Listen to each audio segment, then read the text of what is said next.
So it's been a long time since we talked about the Proud Family Louder and Prouder, okay? I did a review series on Louder and Prouder. I didn't get to finish it, admittingly, because so much things happened around that time. They kind of took me away from that show, but we did get through a lot of it, and we got through major portions of the show and how absolutely insane and woke it was. Even though the first season wasn't that woke until the very end, the second season definitely started off very strong with their identity politics. Now, why am I talking about this show? Well, apparently, the voice actor by the name Billy Porter says that he had to sell his house in order to combat potential unemployment resulting from the SAG-AFTRA strike. So the reason why we're talking about this is because the strike is coming up more and more as time goes on. They recently met for negotiations again, and it failed. So the strike is going to continue, and now you're going to have all of these actors, all of these writers coming out in virtue signaling or trying to play the pity party in this case,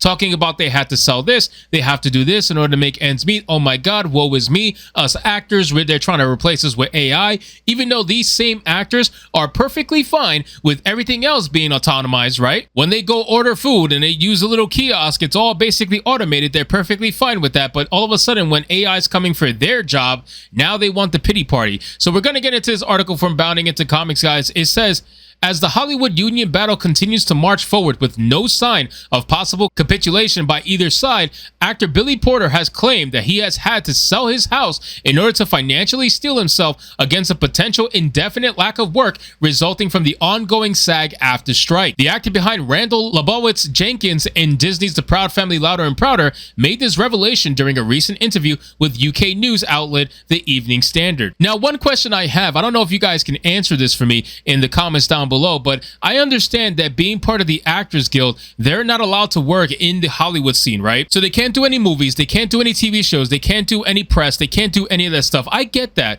But what if they wanted to do odd jobs? What if they have their own company? Surely they can work, right? What if they wanted to do a 9-to-5 hourly job at Target, which obviously they'll never do? But what if they wanted to do that? Then they obviously can work, right? So all these people trying to complain about not having any work because of the strike clearly must be very well off in order to just ride out the strike and not think about having to do any other jobs like normal people in order to make it at the end of the day. So these people are very spoiled, and it's basically expected, and I have no sympathy for any of them, and I'm sure you guys don't either. So it says, offering his own recollection of the reason behind SAG-AFTRA's current battle, Porter told the outlet's Craig McLean in the late 50s, early 60s, when they structured a way for artists to be compensated properly through residual payments, it allowed for the 2% of working actors, and there are 150,000 people in our union who work consistently. Then streaming came in. There's no contract for it, continued the Amazon Cinderella actor, and they don't have to be transparent with the numbers. It's not Nielsen ratings anymore. The streaming companies are notoriously opaque with their viewership figures. The business has evolved, so the contract has to evolve and change, period. And now that statement right there, that particular statement, I 100% agree with all of this, okay? I do. I've said many times that they need to release the streaming numbers. They need to release the viewership numbers. There's no reason to hide it other than they're trying to make themselves look better. They need to look better in front of investors, and they don't want to admit when TV shows bomb, because if they have to admit a TV show bombs, then these writers also have to admit that they did a bad job. But all these writers are being fed this nonsense about how amazing these shows are doing, how it's the #1 in the country, all this other stuff, when it's obviously BS. Like they're lying through their teeth. But these actors and these writers, they don't know any better, because the studios are keeping the real viewership numbers away from everyone. So you have to basically rely on Nielsen ratings, but the thing is, that's not exactly the full 100% picture. You need to see what the real numbers are, and the only ones who have those numbers are the studios. They are the gatekeepers to everything. It says, turning to criticize one of the strike's most prominent critics, Porter next asserted, to hear Disney CEO Bob Iger say that our demands for a living wage are unrealistic while he makes $78,000 a day, I don't have any words for it, but fuck you. I agree with that too.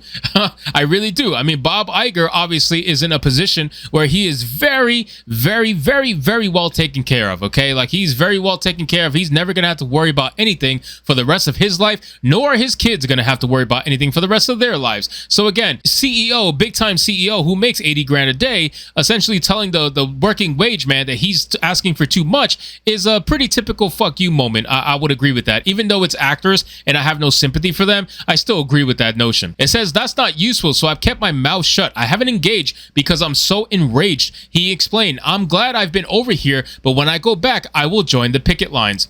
To this end, the actor then told McLean that as the result of the strike, I have to sell my house.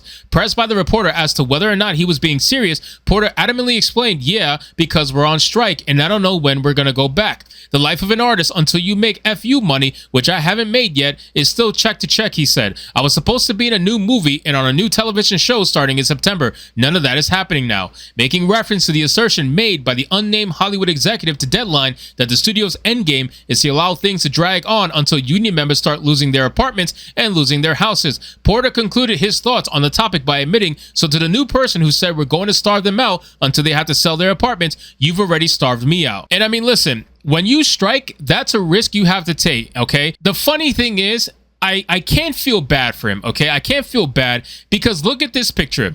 Billy Porter in this picture. Look at the background. It is nothing but identity politics. All of it is identity politics. You have a bunch of Black Lives Matter posters. Rise up. No justice, no peace. Black trans lives matter. Regular Black lives matter. End police brutality. Stop killing us, etc., etc., etc. This person is complaining about not making enough money as an actor. Gee, I wonder why. So it says, as noted above, unfortunately for Porter's hopes of returning to Hollywood work, one of SAG-AFTRA's biggest opponents in this matter is the aforementioned Iger, who has gone on record describing the guild's recent actions as very disturbing. You know, we've talked about disruptive forces on this business and all the challenges that we're facing in recovery from COVID, which is ongoing. It's really not. And it's not completely back. The Disney boss told CNBC's David Faber during a July 2023 interview, this is the worst time in the world to add to that disruption. I understand any labor organization's desire to work on the behalf of its members to get, you know, the most compensation and to be compensated fairly based on the value of what they deliver. Well, that's the problem.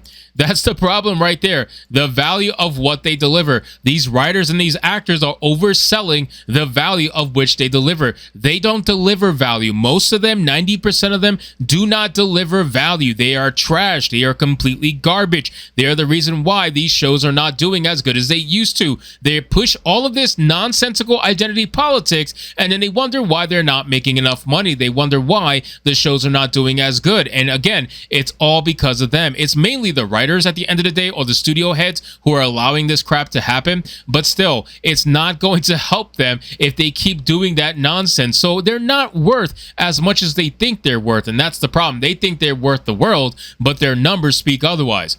So it says, we managed as an industry to negotiate a very good deal with the Directors Guild that reflects the value that the directors contribute to this great business. He continued, we wanted to do the same thing with the writers, and we'd like to do the same thing with the actors. There's a level of expectation that they have that is just not realistic, and they're adding to a set of challenges that this business is already facing that is quite frankly very disruptive and dangerous. It's very disruptive and dangerous to the CEO making almost 80 grand a day.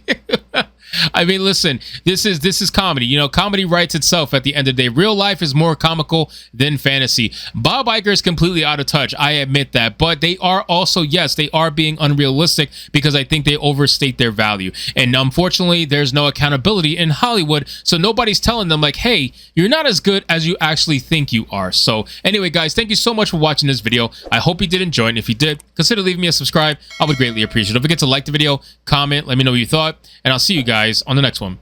Hypnotic out.